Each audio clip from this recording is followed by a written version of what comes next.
is showing issue. Okay, and again, for my attorney, Cindy, for my attorney, basically this is just an education on how it works. This is the intake lobe, or this is the exhaust lobe. I'm going to compare it next to the intake lobe. Since the cam is what they call a dual lift, both of them are exactly the same, and they should read exactly the same when I rotate the engine and it goes up onto the lobe to open the valve. Okay? Shouldn't be any issue there whatsoever. Now, this isn't showing what is wrong. This is just showing that there's a problem. The reason being, on older Chevys, like we used to know when we were growing up, I could take this center section out here, which is called the lifter valley, and I could actually see the lifters. I could actually pull that. I wouldn't have to do none of this. I could just take the intake off, and there the lifters are presented. But in this case, you have to remove the heads because you have what you call a shrouded assembly. You cannot get to the lifters from in here. In order to get to the lifters, you have to pull these heads off. So before I do that, which is very time consuming and expensive, because I'm going to have to spend money on gaskets, resurfacing, and everything else like that, it's better off if I see a problem before I do that. This is going to prove, A, that either the lifter's screwed up, but if I do find a problem, I'm going to do something else. There's a local shop around here, and it comes down to metallurgy. The camshaft and the lifter should have a close relation to hardness. Okay? Now, at the end of the day, if the camshaft is wiped out and it's due to the fact that the camshaft is too soft, then it was a camshaft manufacturer. But I really doubt it. I'm guessing that I'm going to find something issue with the lifters. The heads are going to come off and it's going to be documented. Okay, you asked in the email to show damage. Well, not only am I going to explain it, I'm going to show it, because I already know what's wrong. I'm just going through these steps so it's documented. So what I'm going to actually do is compare that lift with this lift to see what happens. Now, as you can see, what I have here, most people who are going to be possibly arguing, this is not your average setup. This is a very high quality setup that was done to exacting, and I do mean exacting standards. There's nothing wrong with the geometry. The root cause goes back prior to the warranty expiration. Prior. Okay? This is an ongoing issue. It's documented online that Morel has had QC issues with these lifters. Now, I didn't know that, of course, before this. How would I? Why would I? You know, they say they're the best lifters on the market and their QA is top notch. Now, the other issue is, after I pull these, I'm going to show the problem. And the problem is going to be how much pressure it takes to actually compress these lifters when they have oil in them.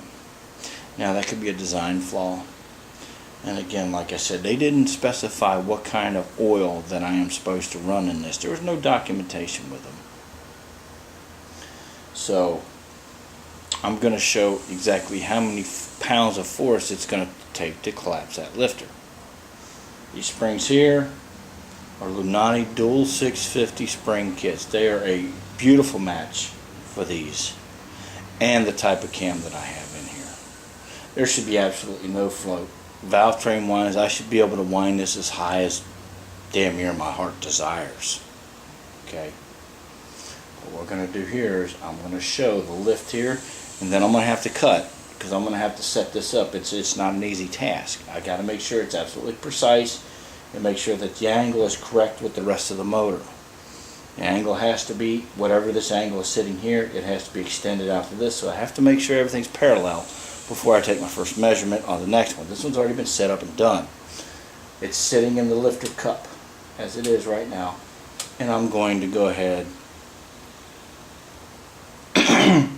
and run it up on the lift, and we're going to count this together and see what the lift is, and then I'm going to cut it. I'm going to have to, because it's going to take a while, because this is very precise. I'm going to move it over to the intake, and we're going to measure that one.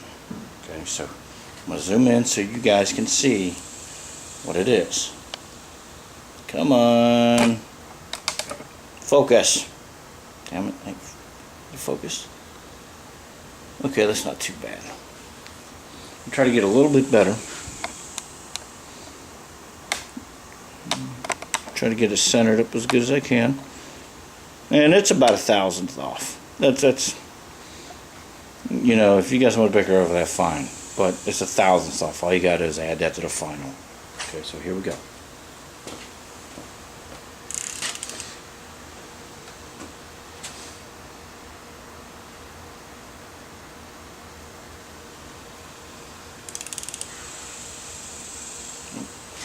I see I'm getting in the way of the camera, so hold on just a second. Switch technique.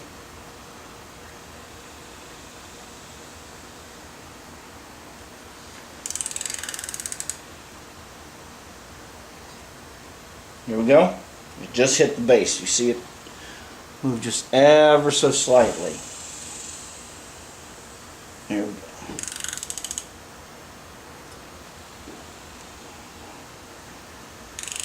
Zeroed up. Okay.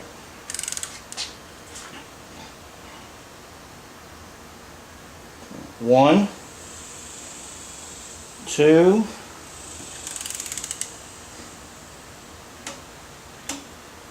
and I can hear crunching, or I can hear something that's not very good. Okay, 2, 3, coming up on the top, 350, 36, do a little more. Okay, she stopped right there, right around 3.6, 360 thousandths. We'll back it off a little. Let it come back down. See if I can hit that again for consistency.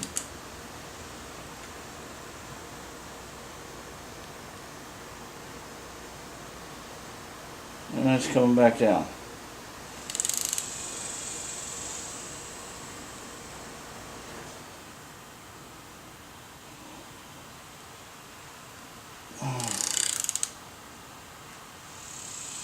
And 0. And anybody who rebuilds engines knows that's a pretty darn good return, especially going through the head. So the setup is valid 100%. I mean, I can move it a little bit more, but it's not going to show no more. That is a valid setup. Anybody who knows anything about engine building would tell you, yes, that's a trustworthy setup. It returned. It had returnability to it. So we're good on that. So we know what we're setting at there. Now I'm going to stop it. And I'm going to have to set it up in here. And we're going to match that and see what happens. Okay? I just don't want to wear the battery down, that's all. Okay, I'm back. I have this set up, and I've also found the spec card for the camshaft, and just a little bit of education. Might have to look through the finder when I do this. But as you can see, it's a 230-242 duration with a 612-612 lift. Okay, now that 612-612 is at the valve. Let's just say, okay, the actual true mechanical lift of the lobe itself is right there, 0.3600, 360. We've already verified that one lobe is actually good. So the cam's good, okay, on the exhaust, okay? And we verified that. Y'all have it. Now, I've already got this set up. It's zeroed. And we're going to go around and see what that one reads. Now, just as an education, you can look back on the other ones. Every time that passes that point right there, that's That's 0.1, 0.2, 0.3, 0.4, so on and so forth. So we should hit 3 rotations past that and right around in somewhere in there. I mean, this isn't a $1,000 dial indicator, but anybody who is watching this video who has any knowledge is going to know it's close enough. And as long as I can show repeatability here, which I think I'll be able to because I already did, I'm just setting this up for the video, that the camshaft itself is actually in good shape. So we're eliminating that. Okay, so we're going to bring it around anyway. Okay, I'm 1/1000th off. That might just be because the wind blew a little bit. Okay, but we can add or subtract that after repeatability. Okay, so here we go. We're going around and around and around. And like I said, the camshaft only turns at half the speed of the crank. So here we go. There is 1, 2, coming up on 3, 40, 50, and coming up on 360, and it's right there, about a thou under. Yeah, that's break-in. Okay, technically now I've proven that this camshaft is okay. So metallurgically speaking, it should be okay. Now I'm gonna bring this back down to see if I can hit the same point on 0. Now it may be a thou or so off, but actually it's not. I've gone exactly back to the place I was. That's well, that's not repeatability, but that's verification. Repeatability is the next round.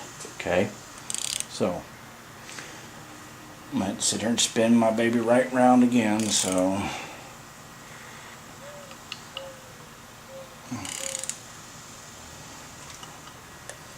bring it around. Should be coming up on it. Yeah, I can see the load coming around in the valley. Should hit it just a second.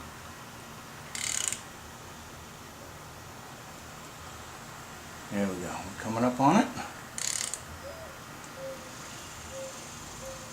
1, 2, 3. Oh, look at that. Same spot as before. Oh, beautiful. The camshaft's good. Let it return to 0. Coming up on 0. And home. That's repeatability. So, I verified. Now, the reason why I'm going after it in the way that I am is because, like I said, the root cause goes all the way back to the initial lifter installation. Okay, there's an issue with these lifters that they do not want to address. Now, the reason why I'm asking for the money, monetary and labor, is because on older engines. Okay, I'm going to swing this around and put this in a different spot so you can see and so you can understand. Let me zoom out. Okay. Sorry for the noise. Okay, back in the old days, back in the small block Chevy days, this mass here was not present. Okay, you could clearly see the whole camshaft minus where the bearings were, and you could actually get to the lifters in here and pull them out. Very easy, quick, small job. Not very labor intensive at all. Can be done with the engine in the car in a matter of, on this engine in the case, if it had been that way, oh, I don't know, you can do a lift job in this in about 2 hours. Okay. What makes this so labor intensive is, like I said, removing of the heads right here. You have to remove the heads now on these LS motors in order to get to the lifters, which are right here. That is a major job. About anything that is more major would entail a complete rebuild, Because after you take these heads off and you get everything ready for the camshaft, you have, let's see, 2, 4, 6, 8, 10, 12, 14, 16, 17, 18 pieces left in that whole assembly that you got to take out. Most of them are all connected. It sounds more than what it is. It's just your crankshaft, your pistons, and your connecting rods. That's about any much further you're going to go after you do this. Right here, as it sits on this stand, even with easy work, I'm still looking at probably 2 hours labor. 2 to 3 hours labor on the stand. If it was in the car, probably another 6. Okay. Reason being is because you have to remove the crankshaft balancer, you have to remove the cover plate for the camshaft, you have to take the oil pan off and remove the oil pump and its pickup tube. That's the proper way. A lot of people will take the oil pump off by prying it. That's improper. That's not the proper way to do this. The easiest way and the proper way to do this when you take the oil pump off is remove the oil pan, take the pickup tube out that way, and then remove the oil pump. But basically, when you come down to the cam swap in this, you are down to a bare block, except for the pistons and the crank and the rods. That's why it is so labor intensive. It is actually easier to take the motor out and do the camshaft swap and do your dialing in like I do here. This is the dial indicator that we just used. Any good race engine builder is going to do this no matter what. He's going to check his work. I did this in the initial setup way back in the day when I first got this. Okay, so like I said, prior to this, I know my valve train geometry is very proper, very good, meaning I'm going to go through this one more time so we are all very clear. Okay, and basically what I mean is, when I talk about valve train geometry, is the relationship between this tip here, the center line of this, and the angle this is facing down towards the camshaft. If that's wrong, it will cause undue stress, it will wipe your camshaft out, you'll bend rods, it won't run right. Okay, and there's specifications for that. Well, these specifications on this are absolutely met. So, again, the root cause of this is the lifters, and I'm going to prove it after I tear the lifters out. I have no choice now because I've already proven that the cam is in good shape. I was almost hoping that the cam was wiped out, because if it had been wiped out, that would have gave me something concrete. I have to pull the heads off now, get the lifters out, and load test those, and that's exactly what I'm going to do. Okay, Sherry, this is Engine Building 101. Their problem goes all the way back to the initial installation. I have been fighting this since then. They were notified during this. Okay, they were told, I have an issue, and I had to fight with them. I guess they were figuring they could fight with me long enough to where it would go out of warranty. Well, that's not the case. The root cause goes back to the initial problem when I did the installation on this. There are problems with these lifters.